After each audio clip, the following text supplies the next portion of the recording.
Aurelia Álvarez nos va a hablar de la protección de las menores en la normativa internacional, con especial referencia a matrimonios forzados y a mutilación genital femenina. Aurelia Álvarez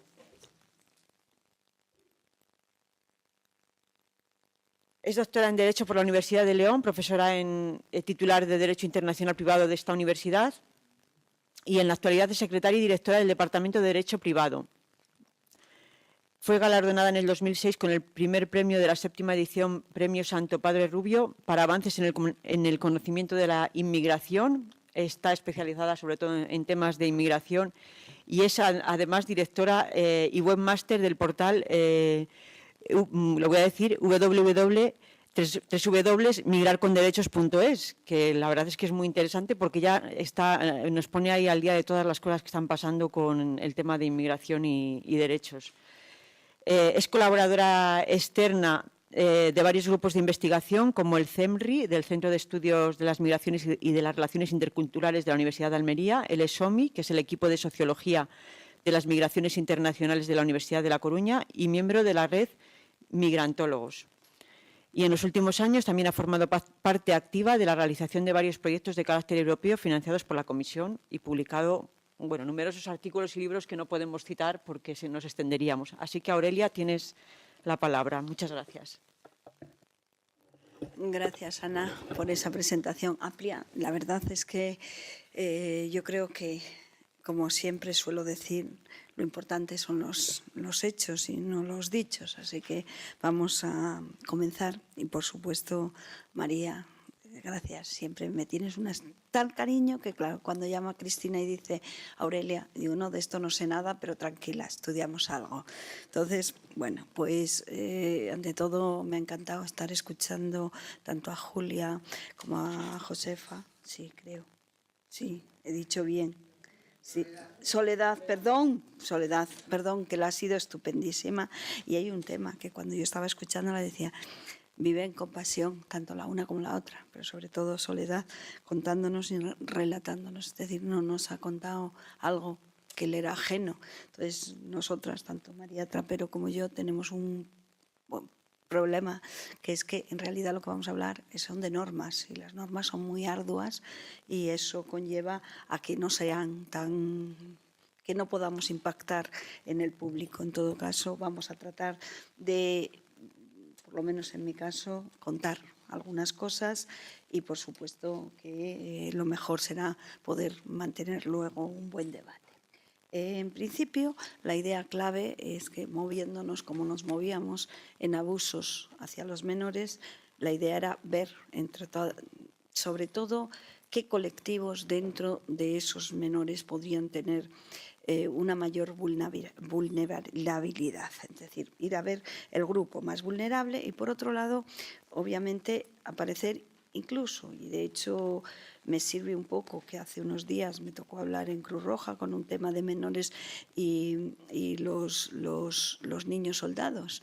Y entonces, justamente en el hecho de que todo lo que estamos hablando de abusos y abusos con niñas, justamente cuando hay una guerra es justamente lo más impactante, lo más dramático. Es el último reducto. Y de hecho, pues la base es que, en primer lugar, voy a tratar de ver un poquito también en esos conflictos las mujeres lo que padecen y que en realidad lo que nos encontramos es que las víctimas, en todo caso, los agresores pueden estar viviendo dentro de una impunidad. De lo que se trata, en todo caso, todo lo que nos ha contado Soledad, o incluso lo que nos iba contando Julia, yo creo que lo que debemos dar desde el ámbito jurídico es que conocemos la realidad. Vamos a ver si a través de una normativa clara y apuntando, evidentemente, hay que luchar contra, hay que erradicar, pero en todo caso tiene que eliminarse por completo. Por tanto, esa es la vía y lo que debe poner en un instrumento jurídico. Y esos instrumentos jurídicos deberían ser aplicados por unas personas concienciadas de lo que está pasando, sensibilizadas sobre el tema. Entonces, inmediatamente, pues mi idea clave es que, sobre todo, y cuando obviamente nos hemos dedicado a un apartado específico hablando de mutilación genital femenina o hablando de matrimonios forzados, de los que se va a hacer cargo María Trapero, obviamente no estamos hablando de la realidad española inicialmente, sino por el choque de culturas, y evidentemente lo que estamos hablando es de una población muy vulnerable, que es la población migrante. Evidentemente la mujer migrante es más vulnerable y las niñas migrantes son las que están sufriendo esos abusos en mayor medida que el resto. No quiere decir que no todas estén padeciendo, pero que justamente donde yo creo que es más impactante es justamente en este colectivo. Entonces, la idea clave es, en el ámbito de las migraciones, puesto que entran todos, trabajadores migrantes y familiares, a nivel de la ONU, porque nos tenemos que mover al máximo nivel, es decir, en las organizaciones mundiales, con unos convenios de carácter multilateral. Lo que está claro es que se hizo un convenio en el año 90 y yo a partir de... Estuvieron trabajando durante 10 años y lograron un texto que entraba en vigor en el 2003, es decir, duró 10 años en hacerlo, estuvimos 13 años para que se pusiera en marcha y se aplicase, y justamente quienes lo han ratificado son los estados que son productores de inmigrantes, es decir, emisores de inmigrantes. Por lo tanto, los que no han ratificado son los países desarrollados, ni en todo caso, lo que se está esperando y pidiendo es que lo ratifiquen fundamentalmente los países de la Unión Europea, cosa que no es así. Son países africanos, asiáticos o un montón de latinoamericanos. Obviamente por ahí podríamos eso, pero lo que hay que centrarse no es en la inmigración general. Sabemos que en todo caso ese convenio, por mucho que alguien diga, es importantísimo que lo ratifique, han llegado a que en la fórmula del inicio de ese texto dicen todo trabajador migrante y familia tiene derecho a la vida. Es decir, son personas, menos mal. Entonces, pues así las cosas, vamos a ir avanzando ya hacia las mujeres, puesto que lo que quiero llegar es a los menores, pero a las menores niñas. Y lo que tenemos que partir es del primer convenio que se hizo contra la discriminación de todas las formas. La eliminación de todas las formas de discriminación contra la mujer. Luego, algo que tenemos y que de hecho creo que en algunos momentos, desde luego, hemos tenido alguna jornada específica dedicada al tema de la trata, es la esclavitud del siglo XXI, y el Convenio Europeo sobre la lucha contra la trata, pues yo creo que ahora mismo es un tema que yo no voy a poder hablar demasiado, pero sí que en todo caso dejar claro que muchas de las personas y de las mujeres y de las niñas que sufren abusos sexuales terminan estando en una explotación en ámbito, caen en manos de mafias y terminan siendo explotadas sexualmente. Y por supuestísimo esto es lo que está dando y es el mayor negocio que existe ahora mismo, junto con el tráfico de armas y el tráfico de drogas, lo cual pues traficar con personas es muy fuerte. Y para terminar, en el ámbito de la protección de la mujer, algo que ha pasado este año, que justamente el 1 de agosto del año 2014, no el anterior, en agosto del 14, ha entrado en vigor un texto que tiene, pues yo creo, que unas grandes ambiciones, que es el convenio denominado coloquialmente de Estambul, Convenio Europeo sobre la protección y la lucha contra la violencia, decía, contra la mujer y la violencia doméstica.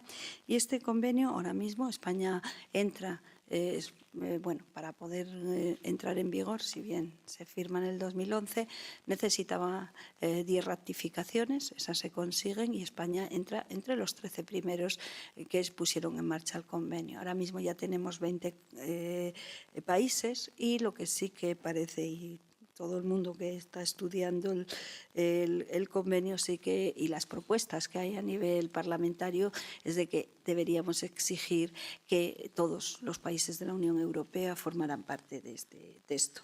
Obviamente aquí es un ámbito, de verdad que es un texto, yo creo que muy importante, pero lo importante es que lo apliquemos. Y de hecho prácticamente todo Todos los abusos están regulados y lo que están diciendo evidentemente es que los estados tienen que colocar y, por supuesto, integrar en sus propios ordenamientos unas medidas para reprimir y, por supuesto, sancionando será la manera de prevenir luego este tipo de delitos. Bueno, en cuanto a los niños, pues nos interesa, obviamente, el convenio de Naciones Unidas del año 89. Es un convenio que lo han ratificado todos los estados del mundo, menos Estados Unidos y Somalia y Sudán, lo cual pues es fuerte. Por otro lado, también ha entrado en vigor, y esto también no lo tenemos, por lo menos no se ha dado demasiada difusión, que el convenio sobre el ejercicio de los derechos del niño ha entrado en vigor justamente el 1 de abril del 2015. Es decir, estamos hoy a hace 17 días. Y luego también tenemos el protocolo facultativo de la Convención sobre Derechos del Niño, que lo que se trata es de eliminar la venta de los niños, la prostitución infantil y la utilización de los niños para pornografía. Y finalmente podemos también comentar el Convenio Europeo para la Protección de los Niños contra la explotación y el abuso sexual. Con estos convenios, las fechas las tienen ahí, los números de cuántos países son, pues la verdad, o están aplicándolos. Yo no estoy tan segura. Después de las cifras que he oído, también te llama la atención. 122 millones de niños que sufren abusos sexuales es mucho. Evidentemente, no sé hasta qué punto se están aplicando. Sigo y lo mismo que comentaba Julia, pues si hay 700 millones de matrimonios forzados, de los cuales va a hablar María dentro de un momento, realmente lo que tenemos muy claro es que en este momento se están provocando unas situaciones lamentables con respecto a los menores. Y simplemente el artículo que va a explicar María, para que no tocar absolutamente nada, que por cierto no ha entrado en vigor, estamos ahí, el 1 de julio empezaremos. Voy a comenzar con la parte que mayor importancia le he dado, y es el tema de la mutilación genital femenina. Ciertamente yo creo que es una de las aberraciones peores que puede sufrir una mujer, y de hecho pues no se puede en ningún caso estar justificando porque pertenecen a un país donde su cultura es de esa manera y mantienen esos ritos. Por lo tanto, no se puede nunca justificar por razones religiosas o culturales. En general son sus familiares, padres o familiares directos, los que van a obligar a esa menor a someterse a este tipo de mutilaciones genitales. De hecho, pues estaba hablando de 130 millones de niñas que están sufriendo este tipo de agresión o vejación. Llegando ya, y creo que es de un informe que publicó UNICEF en 2013, lo que tenemos es que es un problema que afecta a 2 millones de niñas al año, y hay justamente 5 personas que lo sufren cada minuto. Esto llega a ser, creo, unas cifras bastante dramáticas. ¿Qué hace el ordenamiento jurídico para eliminar esto? Pues que, evidentemente, la idea clave, voy a pasar de lo que hace la Unión Europea a ver lo que ha hecho el Convenio de Estambul, cómo lo tenemos regulado en el ordenamiento español, y fundamentalmente ver si verdaderamente tenemos casos en los que los padres que han practicado o han dejado que se le practique a sus hijas una mutilación han sido o no castigados por los jueces españoles, y si es fácil, obviamente, que tengan competencia nuestros tribunales, cuando en realidad la mutilación, lo más normal es que se practique en el estado de origen de los progenitores, y en definitiva allí no es delito, y en nuestro país sí que lo es. Y en el fondo ellos no tienen ni la nacionalidad española, lo máximo es que tienen, obviamente, si se practica fuera y no vuelven a regresar a España, eso prácticamente desde el punto de vista de la legislación española es inviable que se persiga. el convenio de Estambul nos lo permitiría a lo mejor, siempre y cuando obviamente este convenio sea ratificado y verdaderamente lo apliquen en el futuro. Voy con ello, voy a comenzar con Unión Europea. Obviamente se citan, y veis en pantalla, 3 resoluciones. Voy a hablar en definitiva de la última. Si ven, hay un cierto grado de implicación. En el año 2009 de lo que se hablaba era de luchar contra. En el 2012 ya se ve como la necesidad de ir erradicando, y desde luego de lo que se trata en el informe del 2014 es de que vamos a tratar en todo caso de eliminar estas prácticas.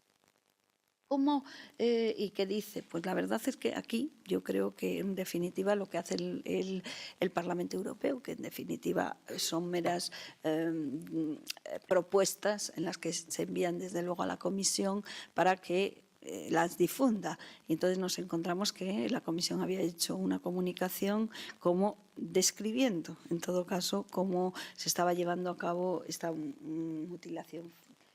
Y que la idea es que se pretenda, evidentemente, esa eliminación, que además se va a dar un intercambio fundamentalmente de buenas prácticas entre todos los Estados de la Unión. Además, yo creo que van a intentar que las instituciones internacionales, europeas y los Estados miembros van a tener que prevenir, y van a ser todos juntos. Es decir, igual que hace un rato pues Alicia nos comentaba que es necesario unir fuerzas. Obviamente, cuando uno lucha contra algo tiene que unir las fuerzas y de lo que se trabaja y vean que evidentemente está funcionando, llevarlo a cabo. Se va a legislar en breve. En todo caso, creo que lo que sí que tendrán muy claro es que vamos a conocer al completo. Están haciendo unos balances con estadísticas concretas para ver dónde y cómo y si realmente han disminuido. De hecho, creo que sí que el balance de UNICEF dice que ha disminuido el número de mutilaciones, sobre todo porque han concienciado a las madres, porque sus hijas a veces mueren en estas prácticas. También otra cuestión, que es que vamos a tener un año internacional, el año que viene es el año europeo para poner fin a la violencia contra las mujeres y las niñas. Creo que deberíamos empezar ya a pensar en qué es lo que se puede hacer ese año y si funcionamos. También, por supuesto, que otra de las recomendaciones es que todos los Estados de la Unión ratifiquen el convenio de Estambul. Bueno, tenemos, por tanto, un nivel de diciendo vamos a eliminar, pero evidentemente en tanto en cuanto se produzca esta conducta y se produzcan este tipo de delitos, podemos, y de hecho pues nuestro Código Penal sí que castiga, y están contando en el artículo 149.2 que desde luego lo que podemos encontrarnos es con una prisión y de 6 a 12 años. Y si esta víctima además tuviera problemas, tendría incluso, se le podría añadir. Yo creo que aquí, que yo no soy una experta en derecho penal, tengo a mi compañera y amiga María, que sí que es una experta en derecho penal, y yo lo único que digo, bueno, está castigado. Luego, si está castigado, lo lógico y normal es que ya se sabe que ese tipo de prácticas no se deben hacer, puesto que puedes tener ese tipo de sanción con una privación de libertad muy amplia. Pero, claro, el problema está, sí, nuestro Código Civil lo prevé muy bien, pero está castigando estupendamente, pero pensando que lo que se está aplicando es la ley española. Lo que tenemos es que encontrarnos con que en muchos casos, y los primeros y las sentencias que conocemos son de casos donde los padres han llevado a sus niñas al país de origen, fundamentalmente los conocidos son de Gambia o de Senegal, y lo que tenemos aquí es decir, hasta qué punto podemos conocer de esos casos en nuestro país. Entonces, esto conlleva hablar de limitación de la jurisdicción española. Nos tenemos que ir, por un lado, tenemos criterios tanto en el ámbito del Convenio de Estambul como también tenemos los criterios bien ubicados en el ámbito de la Ley Orgánica del Poder Judicial.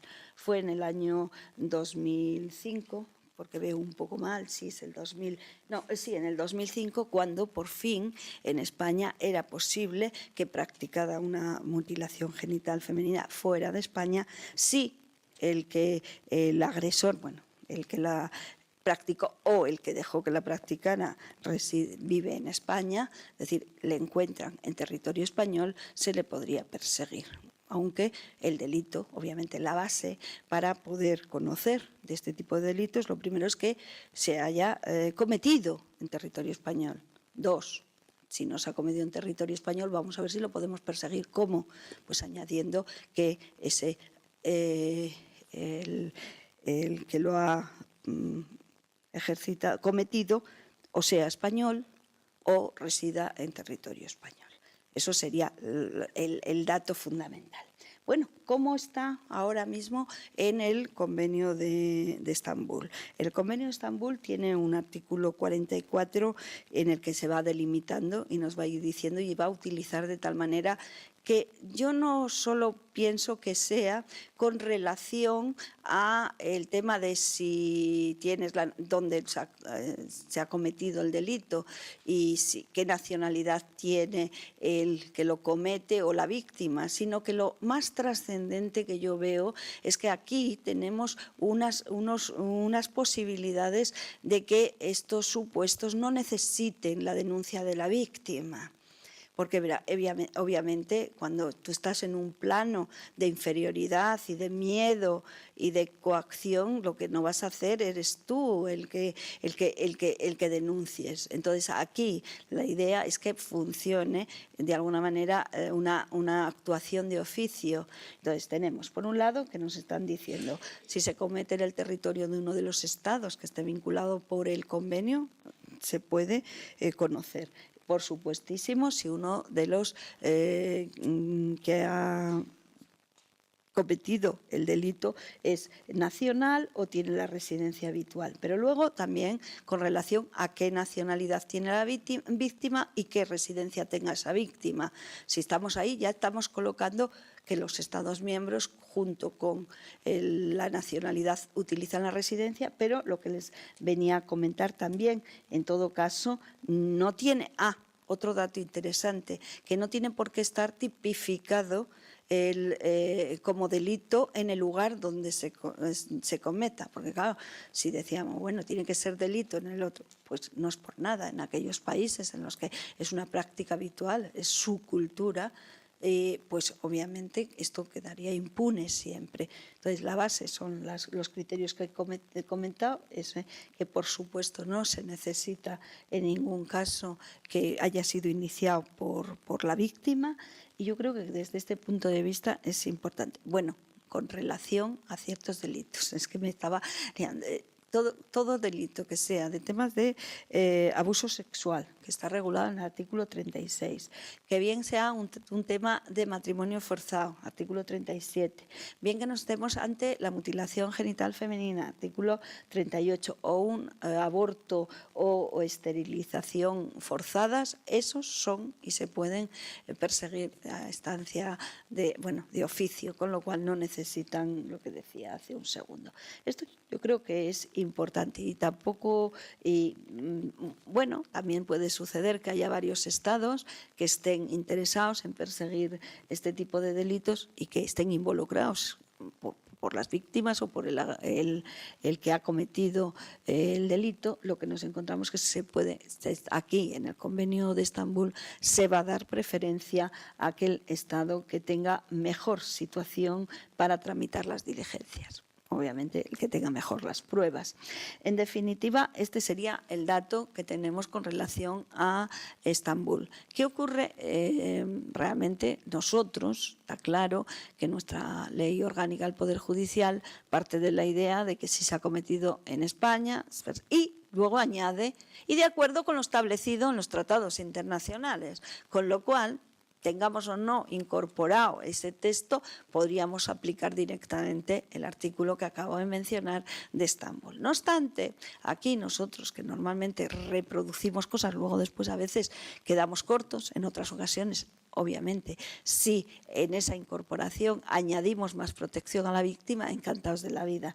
En la última reforma de ese artículo 23, en el párrafo cuarto, la letra G, aquí ahora pasa a ser la letra L, fue modificada en el año 2014 y lo que nos incorporan es directamente decirnos cuando se trate de delitos de los que están regulados específicamente en el Convenio de Estambul. Entonces ya nos vuelven otra vez a incorporar con relación a la mutilación genital femenina, ya nos están diciendo que simplemente, bueno, pues siempre que haya violencia, pues si el procedimiento es contra un español, si ese procedimiento es contra alguien que tenga la residencia en España, o bien lo que tenemos es una víctima también o bien española o también que resida en territorio español. Y por supuesto tenemos que tener muy claro que siempre que esa persona a la que se le impute la comisión del delito se encuentre en territorio español. Obviamente si no se encuentra en territorio español vamos a perseguirle. En principio es el tema, bueno, María nos lo podría explicar mejor, puesto que en el ámbito del derecho penal funciona por un lado el principio de territorialidad, donde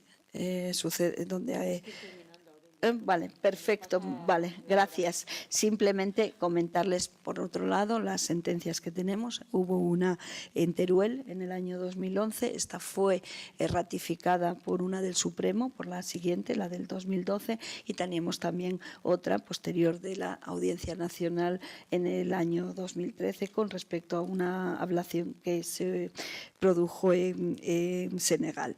En la cuestión, en la primera, lo que hay es unas niñas que las trasladan, evidentemente te dicen que hay un error, no conoces el tema de cómo funciona el ordenamiento español, pero obviamente el padre vivía desde hacía 12 años en España y habían trasladado a las menores justamente a 3 niñas pequeñas para que les practicaran la mutilación en el país de origen. Si bien fue su abuela la que intervino, pero de hecho llega y se confirma que tiene que indemnizar y tiene una privación de libertad. Por otro lado, la de Senegal, en cambio, es a una niña muy pequeña y, de hecho, quien detecta que se produjo esta ablación fue el equipo médico, es decir, los pediatras, al ver y examinar. Entonces, la madre llegó y dijo, sí, claro, normal. Entonces, admitió, y como no había habido ninguna de eso, bueno, pues le rebajaron un poquito la pena. Pero, en definitiva, obviamente de lo que se trata es que nos encontramos ante una práctica que es contraria a la dignidad de la persona y, por supuesto, vulnera el artículo 3 del Convenio Europeo de Derechos Humanos. En definitiva, la protección, si la vemos en textos legales, creo que está más o menos bien diseñada. Sin embargo, en la práctica no se ha aplicado en condiciones y, en definitiva, yo creo que lo interesante es la protección una vez que se difunda en condiciones y, de hecho, pues yo creo que jornadas como la que se está celebrando hoy nos permitirá conocer lo que está pasando, cuál es la realidad y verdaderamente son lo que pueda potenciar que las víctimas pues visualicen lo que les ha sucedido y se pueda perseguir. Muchísimas gracias y perdón porque me he ido muy lejos.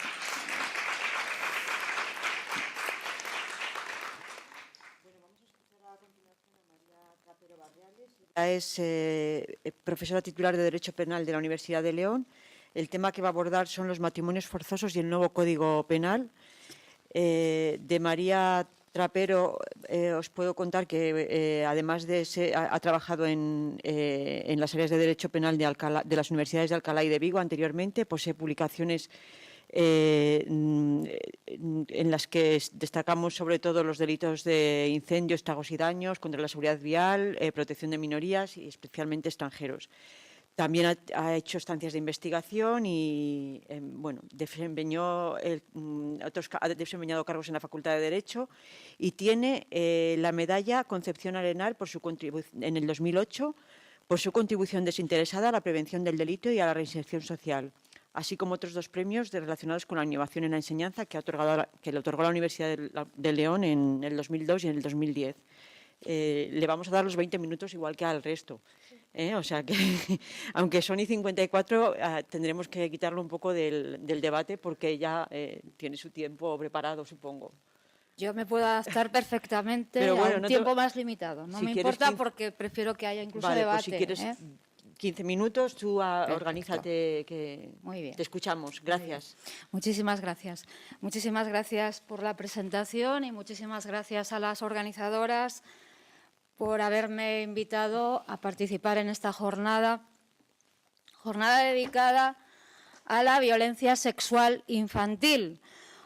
Yo soy jurista, pertenezco además al campo del derecho penal sobre los abusos sexuales en la infancia, abusos sexuales de menores. Obviamente podría haber enfocado el planteamiento de mi intervención de otra manera, porque hay muchos delitos que tratan de prevenir ese tipo de secuelas, consecuencias que nos han puesto de manifiesto una de las intervenciones anteriores, todos los delitos relacionados con los abusos, agresiones, pornografía infantil, provocación sexual, prostitución, etcétera, podrían estar incluidos aquí.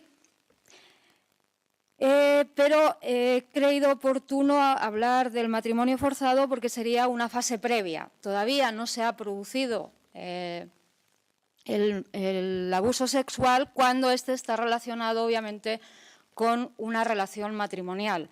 Porque es cierto que si una persona es obligada a contraer matrimonio, normalmente es muy probable que esa persona, cuando se ha celebrado el matrimonio, mantendrá relaciones sexuales y si no quiso casarse, pues tampoco querrá mantener esas relaciones sexuales, por lo tanto será víctima también de abusos y agresiones, violaciones dentro del matrimonio.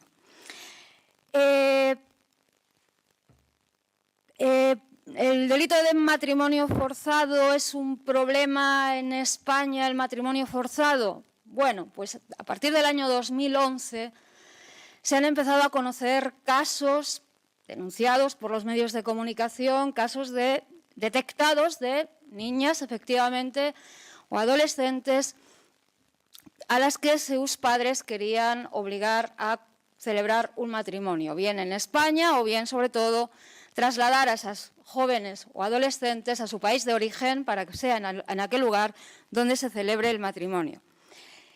Generalmente esta información procede de la Comunidad Autónoma de Cataluña. En el año 2011 es donde se ha puesto de manifiesto de una manera con cierta frecuencia este problema en España. ¿Por qué? Porque la Comunidad Autónoma Catalana ha empezado a trabajar mucho antes que en otras comunidades autónomas sobre este problema muy vinculado con la violencia de género. Pese a que hay pocos casos detectados, el porcentaje de casos, y últimamente nos está dando esa información, es pequeño.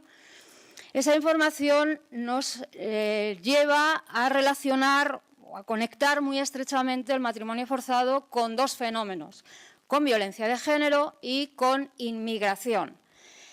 Esto no significa que el matrimonio forzado tenga que estar relacionado necesariamente con estos ámbitos.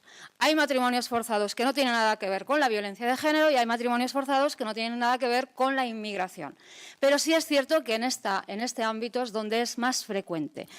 Y por ser más frecuente, las víctimas más habituales van a ser mujeres, niñas, porcentajes de hombres y de niños es muchísimo menor.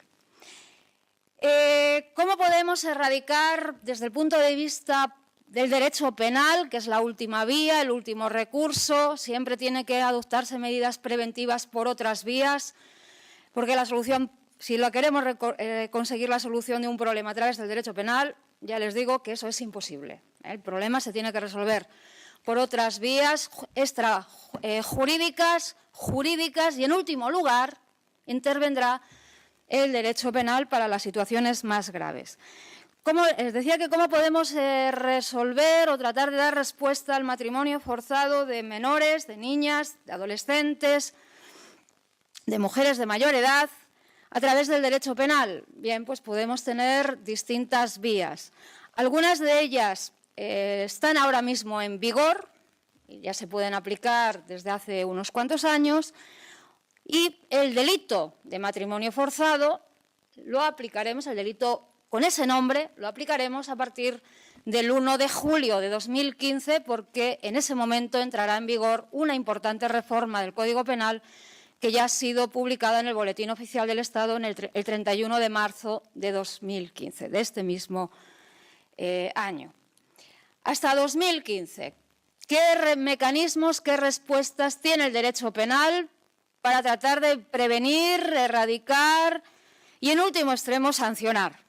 Porque la prevención va a ser en este ámbito muy pequeña, prácticamente en algunos temas, además, prácticamente va a ser inexistente. Bien, pues por un lado, la primera medida, el primer delito que se puede aplicar para la prevención y la sanción es el delito de trata de seres humanos, el delito de trata de personas. En este momento, el delito de trata de seres humanos en el derecho español, en el Código Penal español, no menciona expresamente capturar, trasladar a una persona menor o mayor de edad, hombre o mujer, con la finalidad de que se celebre un matrimonio forzado con esa víctima, pero obviamente se puede reconducir a los supuestos de explotación laboral y explotación sexual. Por lo tanto, el delito de trata de personas no sirve para prevenir este tipo de conductas. Con una particularidad, y es que para el caso de que la víctima sea menor, la inmensa mayoría de las ocasiones son niñas o menores de 18 años, en todo caso, adolescentes, es que la captura, el traslado, el alojamiento, etcétera, etcétera, todas las conductas típicas no requieren situaciones de abuso, de vulnerabilidad, de engaño, de violencia, de intimidación de la víctima. El simple hecho de que sea una víctima menor de 18 años hace que automáticamente se cometa el delito. Aunque la víctima haya consentido en ese traslado, en ser sacada de un país para llevarla a otra y ser explotada, el consentimiento no va a ser eximente de responsabilidad penal para el autor. Esa sería la primera vía de solución, casos muy graves y con penas también relativamente graves. Ya solamente el tipo básico castiga con una pena de hasta 8 años de prisión, por lo tanto la pena es importante. En este ámbito se ha puesto también de relieve la relación que hay entre violencia de género y matrimonio forzado. Bien, pues en segundo lugar, el derecho penal puede tratar de dar respuesta, de prevenir y, en su última instancia, sancionar estas conductas de matrimonio forzado a través de los delitos de violencia de género o también muy relacionados, muy próximos, los delitos de violencia doméstica. El problema, para tratar de dar una respuesta con estas modalidades delictivas, el problema es cómo están regulados estos delitos en nuestro Código Penal español. Delito de violencia, los genuinos delitos de violencia de género, y que están además tipificados de manera específica, expresa. Bien, pues estos no los vamos a poder aplicar. ¿Por qué? Pues porque el autor tiene que ser un hombre y la víctima tiene que ser la esposa, la pareja, la expareja, la novia. El matrimonio forzado, generalmente, la persona que obliga a una menor, a una niña o a una mujer a celebrar el matrimonio es un familiar. Es el padre, la madre, otros familiares próximos, o un extraño que no tiene incluso ninguna relación, como ha habido algún caso resuelto por alguna audiencia provincial en España, un señor que quería conseguir el permiso de residencia en España y obligó a una mujer a casarse con él. Bueno, este sí lo podríamos reconducir si decimos que eso es pareja, pero cuando es el padre, la madre u otro familiar, esta modalidad de violencia de género, de los delitos específicos de violencia de género, no nos sirven. Sí nos servirían los delitos que están asimilados en tratamiento y en pena a violencia de género.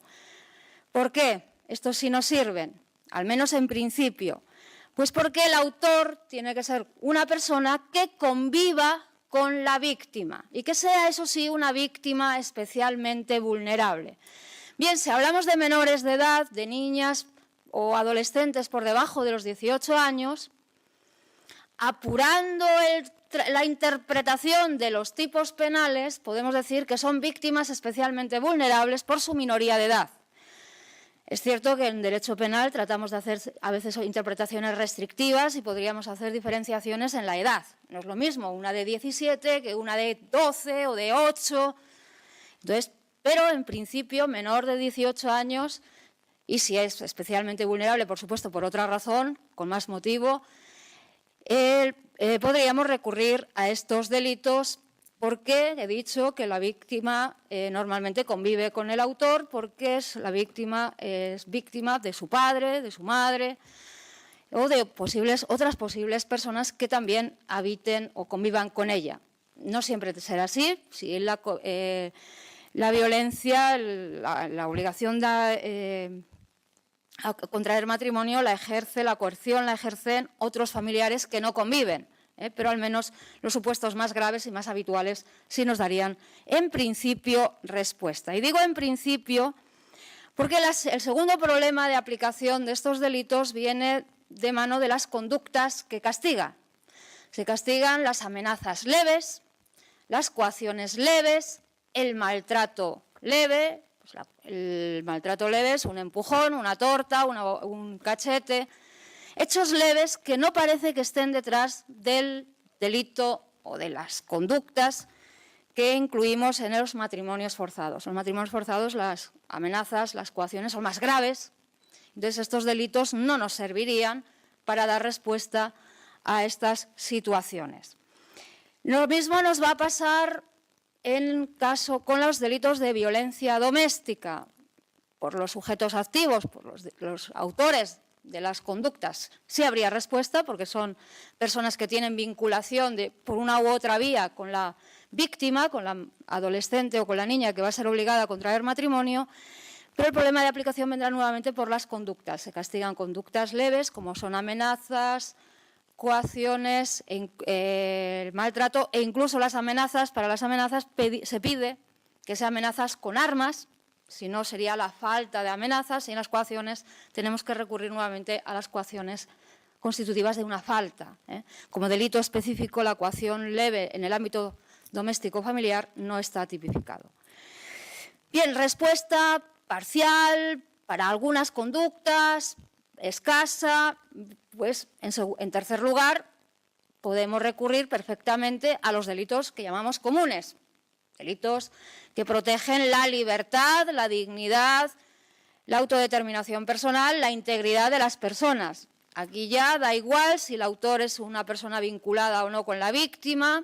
Si existe vinculación de parentesco, aplicamos agravantes de parentesco. Si es una determinada persona que actúa por razones de género, podemos aplicar incluso el agravante de discriminación. Si hay una situación de vulnerabilidad, pues podemos aplicar el agravante de abuso de superioridad, pero tenemos delitos de amenazas, de coacciones, de detenciones ilegales, de lesiones, que perfectamente se pueden aplicar para prevenir y sancionar las conductas que están relacionadas con el matrimonio forzado. Si alguien coacciona, obliga, y la coacción es muy grave, delito de coacciones, no hay ningún problema para sancionar. Si amenaza y amenaza de muerte, si no se casa con la persona que le indica, pues delito de amenazas condicionales y además el más grave de todos, castigado con una pena de hasta 5 años de prisión.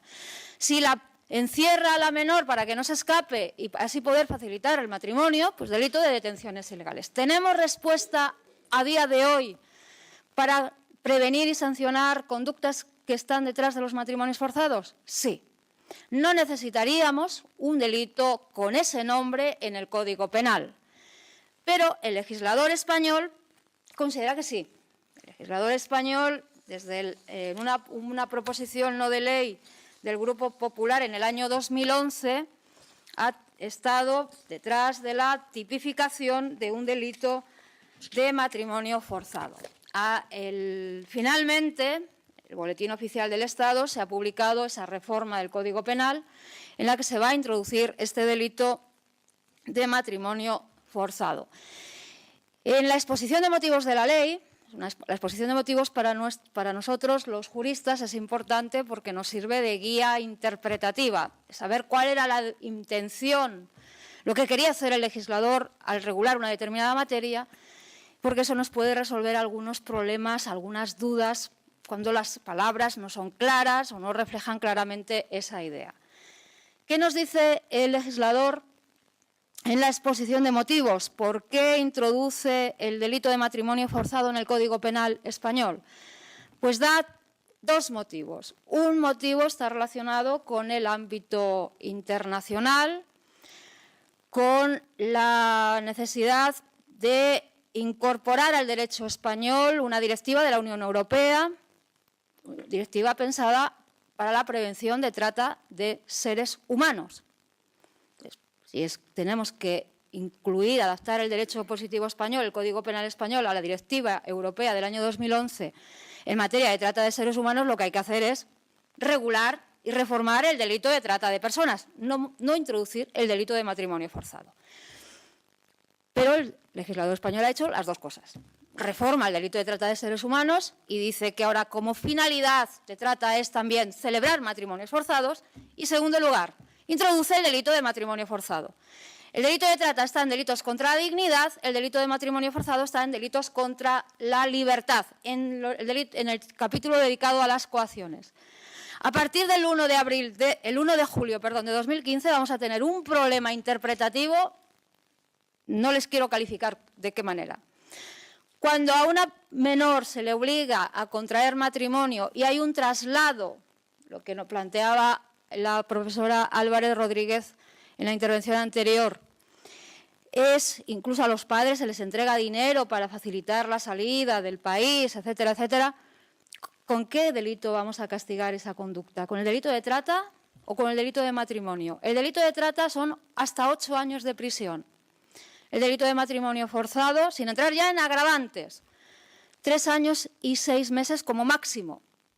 Pero es que igual el juez dice, no, multa. Entonces, señores, sean ustedes consecuentes, tengan en cuenta cómo van a regular, cómo van a reformar el Código Penal. Si ustedes creen que efectivamente el matrimonio forzado es una forma de manifestarse la trata de seres humanos, tengan cuidado cómo regulan un delito y otro, que no haya superposiciones, porque luego generan graves problemas concursales y generará la duda de cuál de los dos delitos habrá que aplicar. La lógica nos dirá que el juez resolverá el conflicto aplicando el delito más grave, pero a veces las cosas puede que no se resuelvan de esa manera. Porque los conflictos hay que resolverlos a través de principios y puede que se diga que el delito de matrimonio forzado es el delito especial. Y si es el delito especial, hay que aplicarlo, nos guste o no nos guste. El segundo argumento que ofrece la exposición de motivos es la necesidad de dar respuesta a las situaciones de discriminación, porque cita el Convenio de Naciones Unidas para la eliminación de la violencia contra las mujeres, la discriminación contra las mujeres. El convenio del año 79, que también ha mencionado la profesora Álvarez Rodríguez. Bien, pues entonces eso tiene relación con violencia de género y con discriminación. No tiene nada que ver con coacciones, con delito contra la libertad. Pero bueno, este argumento, a fin de cuentas, lo podemos admitir como válidos en la medida en que el derecho penal español no dé respuesta suficiente, satisfactoria, a situaciones de discriminación, a ataques contra derechos fundamentales, cosa que no es así. Sí hay respuesta en el Código Penal para los ataques a bienes jurídicos inminentemente personales importantes, como es libertad, dignidad, autodeterminación personal, integridad y la igualdad. Pues nada, acabo. En segundo lugar, y el segundo argumento es de derecho comparado. En países europeos de nuestro entorno tienen delito de matrimonio forzado, ¿por qué no vamos a tener nosotros también un delito de matrimonio forzado? Si lo tiene Alemania, Austria, Francia, Bélgica, pues nosotros no vamos a ser menos. Y efectivamente tendremos en un futuro el delito de matrimonio forzado. El delito de matrimonio forzado, si me haces el clip, se lo pones ahí diré solamente ya 2 ideas porque creo que va a ser mejor el debate que yo les exponga aquí. Primera cuestión, tema de penas. Es un delito que se va a poder castigar con pena de prisión, bien, o con pena de multa. ¿Qué criterio va a tener que utilizar el juez para elegir entre pena de prisión o pena de multa? Parece indicarse en el primer apartado esos criterios, al menos cuando se utilice la coacción. No sabemos qué criterio va a usar para el caso de que se obligue a una persona a través de la intimidación. Intimidación que además tiene que ser grave. ¿Cómo se valorará si es o no grave? ¿Y qué pasa si no es grave? ¿Significará que si no es grave no hay delito de matrimonio forzado, pero tampoco delito de infracción penal contra la libertad, amenazas? Y si es en el ámbito familiar o en el ámbito de género, ¿no hay delito de amenazas? Pues no lo sé, porque la tipificación expresa tiene muchos peligros. La pena de prisión es ligeramente superior al delito de coacciones. Por ahí puede entenderse además esa ligera pena superior porque, en definitiva, el matrimonio forzado no solamente es un ataque a la libertad, es un ataque a un derecho fundamental como es la autodeterminación personal y la libertad en el ámbito de si una persona quiere o no contraer matrimonio, y el matrimonio además tiene consecuencias de cara al futuro. Es una relación que se prolonga en el futuro mientras no se desvinculen esas dos personas a través de la separación, el divorcio o la nulidad. Tiene que ver además con la dignidad. Hemos visto que estaba relacionado con violencia de género también, por lo tanto tiene que ver con discriminación. Bien, pues efectivamente la pena tiene que ser ligeramente superior al delito de coacciones, pero no es superior necesariamente al delito de amenazas. Y la intimidación grave, eso es un delito de amenazas. Si las amenazas son condicionales, puede ser el delito de amenazas condicionales, cuando se amenaza con pena, con que te voy a matar, te voy a dar una paliza, etcétera, etcétera, se castiga con hasta 5 años, 3 años y 6 meses. O multa, o multa. El segundo párrafo está pensado para supuestos en los que el matrimonio no se va a celebrar en España. En España puede que efectivamente no se lleve a cabo ese matrimonio porque pues hay medidas preventivas para evitar que se produzcan matrimonios forzados. Hay autoridades que tienen que intervenir si es un matrimonio formalizado, cumpliendo los requisitos formales que pide el Código Civil español, o porque simplemente pues, los familiares han decidido que ese matrimonio se celebre en el país de origen para que otras familias, el resto de la familia pueda participar, pueda intervenir en la ceremonia y luego volverá a España. Ese es el párrafo que va a plantear sobre todo problemas con el delito de trata de seres humanos. Es el que nos va a generar el conflicto de qué haremos cuando una conducta encaje en los dos delitos, si hemos de plantear uno u otro. En ese segundo párrafo se ha incluido junto a los medios comisivos de la coacción o de la intimidación grave el engaño. Bien, en principio puede ser una decisión correcta, incluir ese medio comisivo, el engaño, porque se va a utilizar ese medio para sacar a la persona del país. Pero entonces nos podríamos preguntar, ¿y por qué en el matrimonio forzado se recurre al engaño para sacar del país al sujeto? Y eso es delito, porque no se tiene que haber celebrado el matrimonio, basta con que se saque del país mediante engaño con la intención de que en el futuro se celebre el matrimonio forzado. Ya vamos a intervenir en ese momento, cuando se ha producido el engaño con esa finalidad. ¿Y por qué no en la mutilación genital? Sacar al menor con engaño, ¿por qué no castigamos eso? Esas serían también las cosas que serían un poco chocantes. Y ya porque si no me extiendo mucho, tercer párrafo. Los menores de edad tienen que tener una protección especial, más intensa, son víctimas especialmente vulnerables, de ahí la ligera agravación de la pena. Bueno, aquí se podría plantear la duda de si es una agravación suficiente o tendría que ser superior. Pero, ojo, que para aplicar esa agravación de la pena necesito que la menor sea obligada a contraer matrimonio, a celebrar el matrimonio, sea coaccionada, sea intimidada, con intimidación grave o sea obligada a salir del país para que fuera del país se celebre ese matrimonio. Significa que no se está incluyendo necesariamente el matrimonio de menores, de niñas o matrimonio precoz prematuro. El matrimonio precoz o prematuro en la doctrina es aquel que se celebra con un menor de edad.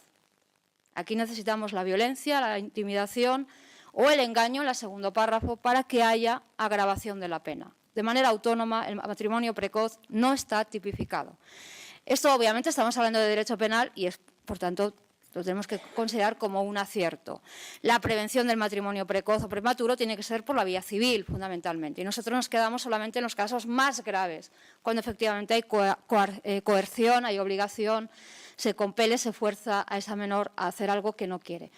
Ciertamente, cuando la víctima es un menor, la coacción y la intimidación se tiene que plantear de otra manera. No es lo mismo coaccionar a una persona adulta que coaccionar a un menor. Los medios que se van a emplear serán distintos, de menor intensidad, etcétera, etcétera. Pero a fin de cuentas tiene que haber coacción o intimidación, si no, no habrá delito. Y bueno, si estamos de acuerdo en que se tiene que proteger a los menores, nos quedaría la duda de ¿y por qué no a otras víctimas especialmente vulnerables, como son las personas con discapacidad? Porque el delito no exige que sea un matrimonio válido. Ya no lo es de entrada porque se está forzando a una persona a hacer algo que no quiere, pero podría ser también no válido por otros motivos. Bueno, personas con discapacidad pueden perfectamente celebrar un matrimonio válido, pero si se les obliga, ¿por qué no son víctimas especialmente vulnerables? Bien, y con esto concluyo, reiterando mi agradecimiento a las organizadoras por haberme permitido participar en estas jornadas y quedo a la disposición de los presentes por si quieren alguna aclaración.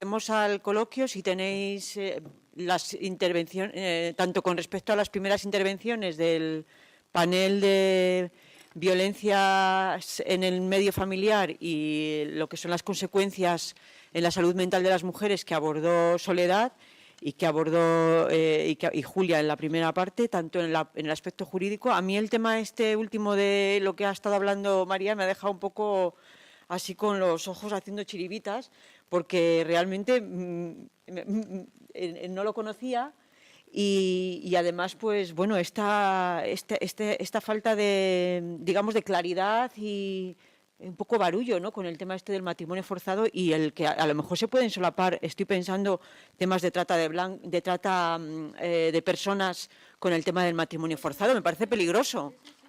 Y luego, en cuanto al tema, bueno, hay 10 minutos de coloquio, porque son y 21. Os pido disculpas porque se ha ido retrasando 3 o 4 minutos cada ponente, pues a 4. Así que si tenéis alguna pregunta o algún tema que queráis poner aquí, pues creo que es el momento, claro. Tú misma.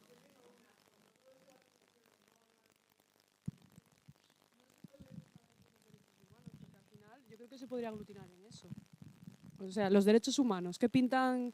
No se pueden usar a la hora de defender todo esto en las leyes, digo. ¿O cómo está legislado? Sí, los derechos humanos están reconocidos en la legislación española. Y están reconocidos y salvaguardados, protegidos en la última de las normas, que es el Código Penal. Los derechos humanos nosotros los vamos valorando de manera autónoma. Cada derecho humano da lugar a la formulación de un bien jurídico y ese bien jurídico se protege a través de un delito. Por esa razón tenemos los delitos que protegen desde la vida, hablando de los intereses personales, desde la vida hasta el patrimonio de las personas. Cada delito obviamente tiene que tener una pena diferente, porque no podemos castigar con la misma pena el homicidio, un delito de lesiones o un delito contra la libertad, unas coacciones. Pero todos los derechos humanos tienen traslado y tienen protección en el derecho positivo español y en última instancia en el Código Penal. Claro, es que no lo entendía porque digo, pero si al final, ¿por qué se lían tanto? Si es que todo eso va en contra de los derechos humanos, ya está, que lo resuman. Sí. ¿No? Yo, pues no sé si seré prudente. Últimamente nuestro legislador penal, porque obviamente yo tengo que hablar desde la perspectiva que más he estudiado, que es el Código Penal. Últimamente nuestro legislador penal cree que los problemas se resuelven solo con el Código Penal, con el derecho penal. No es cierto. Y creen que se resuelven además creando más derecho penal y aumentando más las penas. Pues no es cierto. En muchas ocasiones el legislador penal español está obligado por los compromisos internacionales. El Convenio de Estambul lleva a que se tengan que introducir en los textos legales de todos los países que han ratificado ese convenio, España lo ha ratificado, ha entrado ya en vigor, que tengan que tipificar delitos de muy variada índole, delitos de abusos sexuales, agresiones sexuales, maltratos, el aborto forzado, la esterilización forzada, la violación en el matrimonio forzado. Y entonces el legislador a veces cree que si no introduce en el Código Penal un delito que se llame así, no existe protección penal. No es cierto. No tenemos en el Código Penal español un delito que diga la violación en el matrimonio. ¿Significa que no se castiga la violación en el matrimonio? No, como cualquier otra violación, a la que le podemos incluso aplicar agravantes. Entonces, el matrimonio forzado, que es el caso que ahora nos ocupa, ¿no se castiga ya en el Código Penal? Sí, perfectamente, con distintas penas dependiendo de la forma como se lleve a cabo esa obligación. Si es a través de la fuerza, si es a través de la amenaza, si es a través de la privación de libertad, ya tenemos respuesta. Parece ser que el legislador español creía que no. Entonces, pues tiene que estar ahí el delito de matrimonio forzado. En otras ocasiones son las directivas y decisiones marco de la Unión Europea. Y efectivamente, estamos en la Unión Europea, tenemos que incorporar toda esa normativa al derecho positivo español. Y en ocasiones es precisamente al Código Penal. ¿Pero qué hace el legislador español? Pues corta y pega. ¿Que la directiva es esto? Pues corto esto y lo pongo en el Código Penal. No es así. La propia directiva dice en muchas ocasiones que será el Estado parte el que decidirá de qué manera se protege y con qué medios. Significa que no hay que recurrir necesariamente al Código Penal. ¿Por qué se recurre en muchas ocasiones al Código Penal? Porque se vende como propaganda política que hay un problema y que lo hemos resuelto porque hemos creado un delito. No. El problema seguirá y el delito en muchas ocasiones, ni siquiera se podrá aplicar. Es lo que llamamos el simbolismo, el derecho penal simbólico. Aparece ahí en el Código Penal, se nos vende en los medios de comunicación, durante 3 o 4 días, noticias, ya se ha resuelto, ya está tipificado el delito de no sé qué. A partir de ahí ya está todo el problema resuelto, porque como ya hay delito, pues no, el problema sigue ahí y además más agravado porque resulta que tenemos un delito que no se aplica. Y eso genera, a la larga, mayor desconfianza e inseguridad para el ciudadano, porque ve que el problema no se resuelve y que además encima tenemos un derecho penal que no funciona y una administración de justicia que no funciona. Pues es que nos llevan a esa solución. Bien, estoy... Una palabra más, que se nos acaba el tiempo. Sí, allí.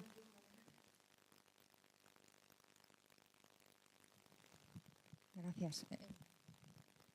Un centro escolar que tuviera conocimiento de que una alumna extranjera, pues sus padres tienen intención de casarla en contra de su voluntad en su país de origen, exige para que el delito sea consumado, el 172.2, que se salga efectivamente de España, que se abandone el país, o bastaría con la intención de...? Basta con la intención. Eso, lo que llamamos es un delito mutilado de 2 actos. Es realizar la primera conducta, obligar a una persona a abandonar, y si ya obligo, esos ya son coacciones. Insisto, no necesito este delito. Las coacciones ya se castigan. La coacción es obligar a una persona a hacer algo que no quiere. Sea lo que me obliguen. Sea a casarme o sea a celebrar un contrato, me da igual. Me están obligando a hacer algo que no quiero. Ya está, no necesito este delito, como ve. La forma de evitar esa situación, que efectivamente se acabe celebrando el matrimonio, no es recurriendo al derecho penal, es recurrir a protocolos de prevención, como se han adoptado en materia de mutilación genital.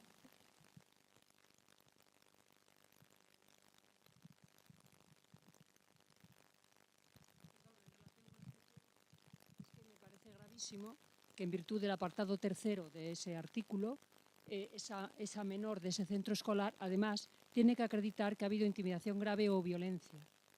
Creo que eso contraviene y contraviene toda la legislación que hay en relación con las agresiones sexuales y los abusos sexuales, donde las personas menores de 13 años están completamente protegidas. Entonces no entiendo, por lo menos los menores de 13 años, para que sea equivalente a lo que está pasando en el título 8º del Código Penal.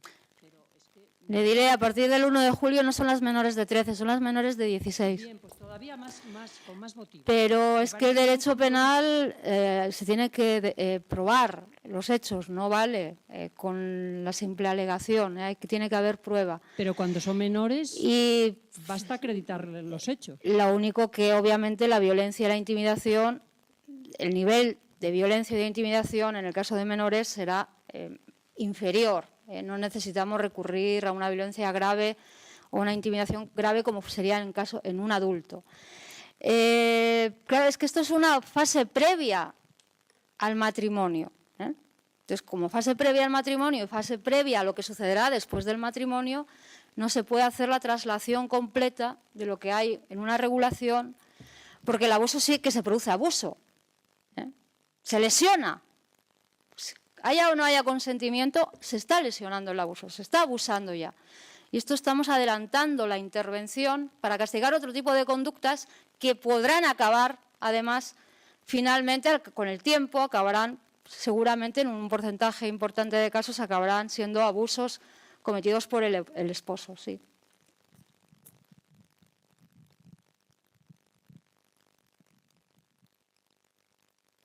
Las 7:30, o sea que es la hora para empezar las presentaciones.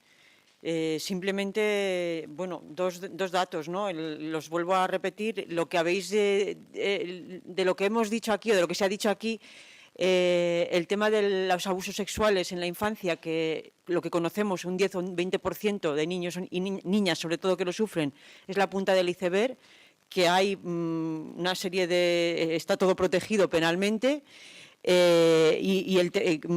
Tanto desde el punto de vista de nuestro Código Penal como en el derecho internacional, y además parece que hay unas modificaciones muy recientes, y en fin, que los recursos para prevenir y para atender a las personas que son víctimas han salido de las mujeres, como es en el caso que ha presentado Soledad del el espacio de salud entre nosotras, o como otros recursos que existen, como tenemos en León ADABAS u otras asociaciones que trabajan con los abusos sexuales en general y también en la infancia. Y yo creo que